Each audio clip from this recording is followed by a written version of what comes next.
হাম সংক্রমণের বর্তমান পরিস্থিতিকে মহামারী হিসেবে ঘোষণা দিয়ে তা মোকাবেলায় আন্তর্জাতিক বিভিন্ন স্বাস্থ্য সংস্থার সহযোগিতা নিতে সরকারকে আহ্বান জানিয়েছেন জনস্বাস্থ্য বিশেষজ্ঞরা।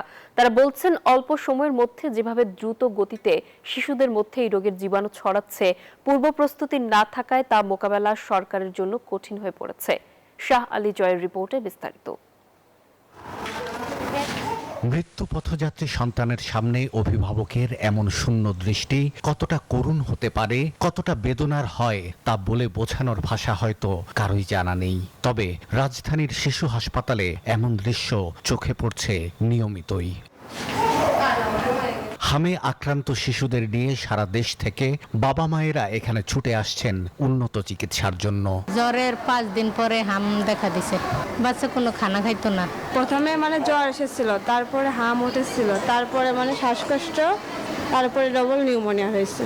ওর মুখে ঘা ছিল, বাড়িতে খাইতে পারতো না, আর বুকে শব্দ ছিল, কাশি ছিল। এটা নিয়ে আমরা এসে ভর্তি হয়েছি। তারপরে এখানে আসার পরে 2 দিন পর দেখি একটু শরীরে র্যাশ উঠছে।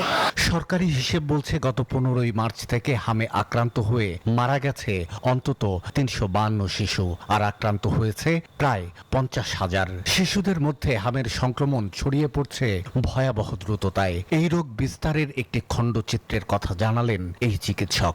2 বছরে আমাদের হাসপাতালে প্রায় 5 জন রোগী মারা যায়নি শিশু হাসপাতালে ডেঙ্গুতে, কিন্তু গত 2 মাসে আমাদের শিশু হাসপাতালে হামের মৃত্যুর রেট হলো 28 জন। এখানে ভর্তি হয়েছে প্রায় 600-র মতো, চিকিৎসা নিয়ে গেছে। জনস্বাস্থ্য বিশেষজ্ঞরা বলছেন, হাম আক্রান্ত শিশুরা সুস্থ হওয়ার পর আক্রান্ত হচ্ছে হাম পরবর্তী জটিলতায়, কখনো কখনো তা হয়ে উঠছে প্রাণঘাতী।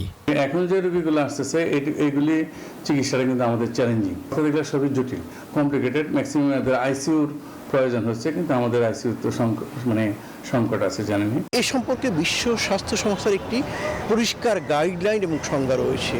সেই অনুযায়ী বাংলাদেশে হামের মহামারী হয়েছে, নিঃসন্দেহে এই শব্দটি বলা যায়।